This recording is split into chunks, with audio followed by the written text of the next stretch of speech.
So today I'll be explaining something interesting to you about 3D printing.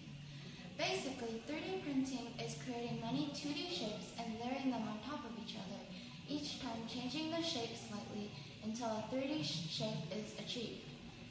By using this method, you can print many things, from cute little figurines to useful gadgets and even a house.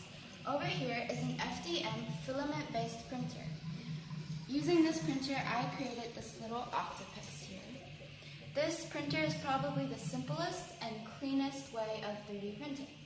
There's also the DLP resin-based 3D printer. It can generate very refined details on 3D models.